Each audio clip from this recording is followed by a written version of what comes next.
Hi, friends. Welcome back to the Content Systems for Growth podcast. I'm so happy to have you here. Let me ask, have you ever recorded a podcast episode you were so very proud of? You hit publish and then nothing. Most faith led coaches stop right there. You record, you publish, you walk away. And what happens? Your hours of brilliant insight stay buried in that single format. That's why you feel busy but not profitable. Because without a workflow, you're stuck in a cycle of creating posts and hoping. And with a workflow, you're not just saving time, you're multiplying your impact, you're building consistency, your visibility, and the trust that actually lead people to hire you. So today, I'm just going to walk you through how to set up a workflow for your podcast, maybe your blog, social media, so that your content doesn't just sit there, it actually will start working for you. Friends, go ahead and grab that cup of coffee, pop in your earbuds, and let's dive in today. So, why a workflow actually matters. Here's the deal: without a workflow, you're busy. You're scrambling to post on social media, retyping all of those captions that you've already written when you were outlining your podcast, when you were writing that script for your podcast, either or, however you work, the notes that you have for your podcast or your video, either one.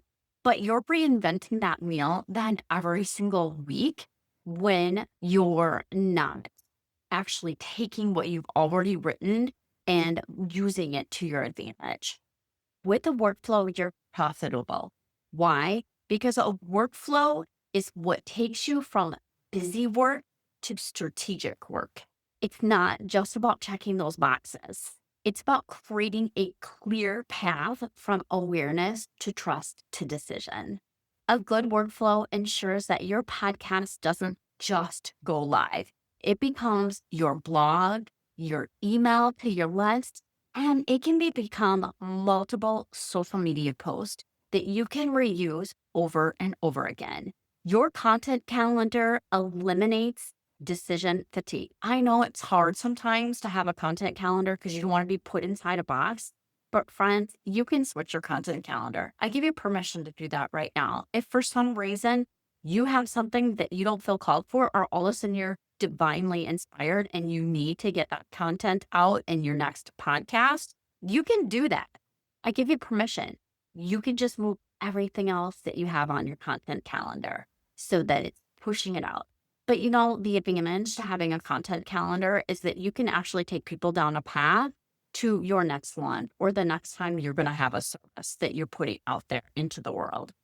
Okay, and back to these. In a workflow, your system, that'll do the heavy lifting for you so that you can focus on what you do best and what you love the most, your actual coaching, not constantly creating all of the things that need to happen after you finish recording your podcast. That's the shit, because that busy keeps you stuck. A workflow moves you forward.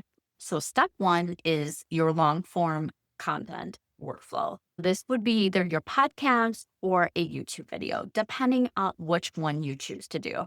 Now, you can also use a blog. You're just not going to be able to necessarily have, the video, the short form video to go along with it, but you can 100% pull out quotes and create carousels from your long form content, whether that's a podcast episode or a YouTube video.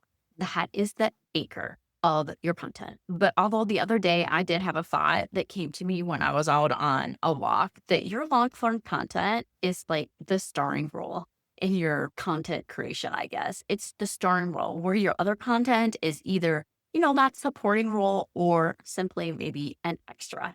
I don't know why the whole movie analogy or TV analogy, show analogy came to me, but it totally popped into my brain. So I thought I'd share it to you. It's where your audience gets to sit with you, learn from you, and to start trusting your voice. It gives them a peek into what it would be like to actually work with you and not one-on-one setting. But here's the mistake that most people make. They stop at that publish point. That's like baking a sourdough loaf and then throwing away 90% of your sourdough loaf. Who would do that, right? But, I am a little bit hungry right now, recording this right before lunch. If you work hard for that content, it deserves to work hard for you. Am I right? So here's a simple long form workflow for you. You want to capture your ideas in one place. I've talked about it before. I have episodes on creating your idea library. Outline your main points so you are never staring at a blank screen. So when you have that idea hit you, what else came up for you? What were the other points that you wanted to talk about? Just go ahead and put that right there in your idea library along with that idea. So the next time you go to create a podcast, you can actually look at it and go, oh, yeah, that's exactly what I wanted to talk about. You can record your content. That's number 3. You publish it and you repurpose it into smaller pieces that will extend that reach. And here's the kicker. And with one clear call to action. I know I'm terrible with this one because I'm calling people to too many action. I don't mean to. I don't intend to. I just accidentally do it, I guess. Not follow me everywhere, but something that will point people towards working with you. That's how your long form content stops just becoming a one off and becomes an actual lead generator for you. Step 2 is your content calendar workflow. So your content calendar is like your personal assistant. It's telling you what to do. It eliminates that guesswork and it keeps you consistent. And consistency is what builds trust that you're going to be there and show up when you say you're going to show up. Your calendar should include your idea library. I just talked about this before, the topics that your ideal client is actually searching for. Because, friends, you just never know where you'll be when that gem of an idea actually strikes. So having it in one location that's preferably electronic on your phone that you can access will help from that frustration of digging through, like post-it notes or notes in your planner. I can be a notes in my planner person. And I try to get away from that and I squirrel away those ideas and notions so that I have that right there. And then I also have the point of why I thought this would be a great episode and the things that actually came to me when the idea came. And then you want to map out those posting schedules. And if you're a color coded person, if that speaks to you, then go ahead and do that. Or if you like emojis, put those in there. But just a way so that you know easily that this is an Instagram post or caption, and this is for Facebook, and this is for LinkedIn or wherever it is. That omnipresence that you have out there. And recurring tasks so that you never forget to actually promote it. Yep. I could talk about things that I have to work myself, right? But here's where that profitable piece actually comes in. Don't just fill your calendar with random posts. Fill it with intentional content that points people towards your paid offer. When you start creating your calendar with a client journey instead of just a list of dates, it becomes a tool that drives your business, not just your busyness friend. Okay, step 3 is that social media workflow. So social media is where you stay top of mind, but if you don't have a workflow, it's where you can actually burn out. And you can find yourself, scrolling for inspiration on social media. And then 15, 20, an hour later, you're like, wait, what did I come out here for? Why am I on this platform? So here's where the workflow keeps it simple because you want to just choose 3 to 5 different talking points and then you can stick with those. Like, what are your areas of expertise that you want people to know you for? Keep a caption library. Everything like your idea, keep a caption library of the posts that have worked for you in the past. Friends, this does not need to be difficult. It can be something as simple as you put those posts in your calendar as an event that reoccurs every 30 days, every 90 days, every 6 months, whatever it needs to be. Like, you put those posts in there that perform well for you because, people aren't going to scroll back 10 to 12 posts in there. They're really not. Some of them might, but that's okay. Then they're just hearing that you talk about the same thing over and over and over again. I personally like a spreadsheet. I think it's easier, but I know that some people will run screaming when you say the word spreadsheet because that is not how they think and how they like to consume their information. And that really is one of the main reasons why I give my clients the choice of whether they want to receive their repurposed captions and content in a spreadsheet or if they would prefer to have it in more of a doc form. And then you want to actually batch create graphics or reels in one sitting.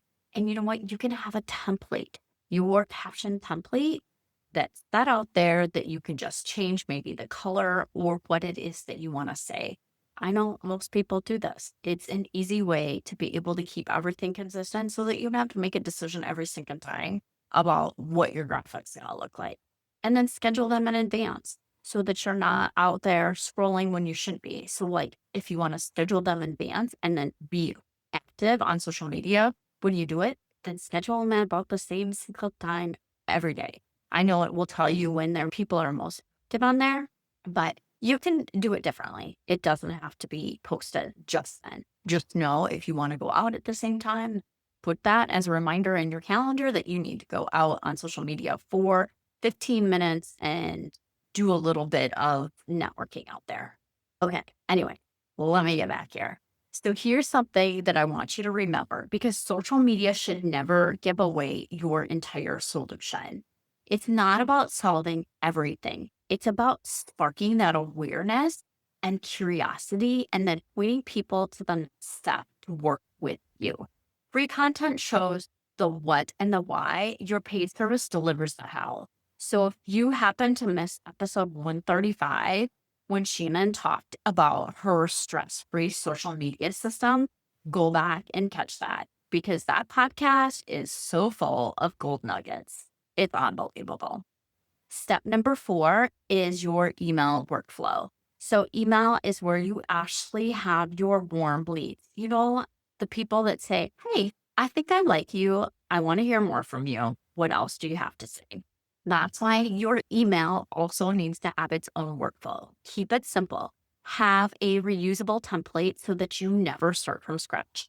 Keep your idea library or a journal of those things that you want to share with your subscribers only. That way, when you're not feeling inspired on what to send to your email list, all you have to do is pull out your journal or your idea library, and there you go, friends, right there. And you know what? If you use Notion or a spreadsheet, you can actually have your idea library and then just put the different formats. So like social media, that could be idea for your social media, for your podcast, or actually for your email list. That way, one area, and then you can just look for it you actually had in mind for that one particular idea. And then repurpose that podcast or blog into your weekly email so that people know that you have something out there and to direct them to it. Friends, I direct them to my website so that I know that traffic is coming there to the place that I own. And then my blog will actually have the link to the podcast episode. You do you, but that's how I recommend that you do it. And always, always include that soft invite to work with you. Instead of ending with hit reply, you could try something like, this is exactly what I do for my clients every week. I turn one podcast into a blog, email, and social media post. If you're ready for me to do this for you, head over to misstabs/work with us. That's how you bridge that gap between your content and your paying client. Step 5 is repurposing workflow. So that's where your magic happens. And honestly, what most coaches may drop the ball on. Because here's the truth. You know you should repurpose. But when you try, it often looks like this. Your AI spit out generic captions that didn't sound like you. Or you hired somebody that just dumped your transcript into ChatGPT and called it done. That's not a strategy, and that's why you still feel invisible.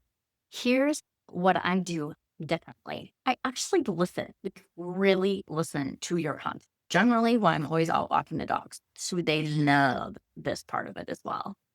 And then I mark up your transcript by hand, pulling out those gold nuggets that makes your audience lean in. The moments that make people pause, smile, and think, oh, that's so good.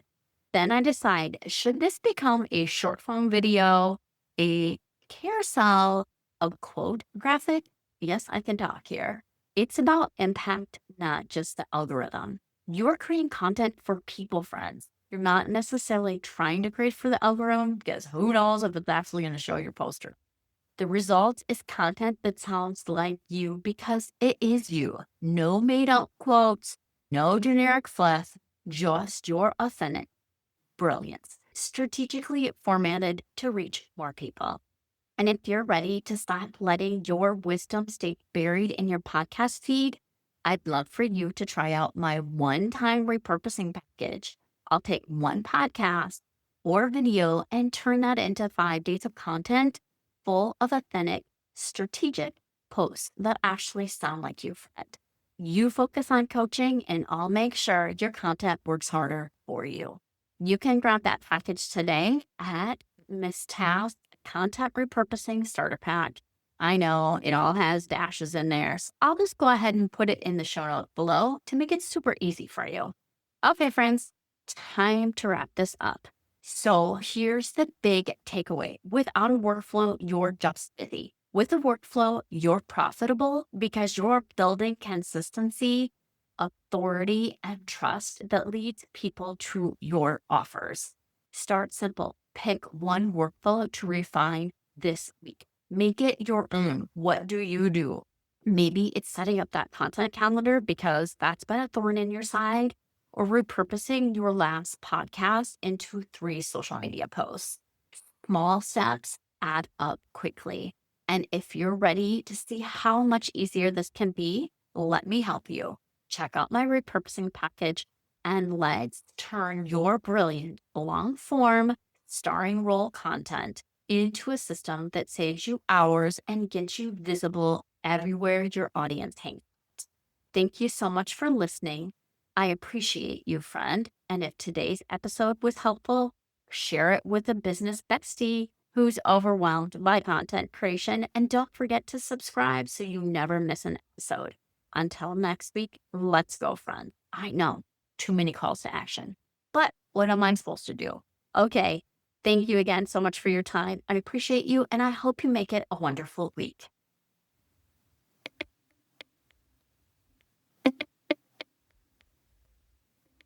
Yay. Thank you so much for listening. I hope that you found this episode valuable and learned some actionable tips that you can implement in your business so that you can feel accomplished and less stressed.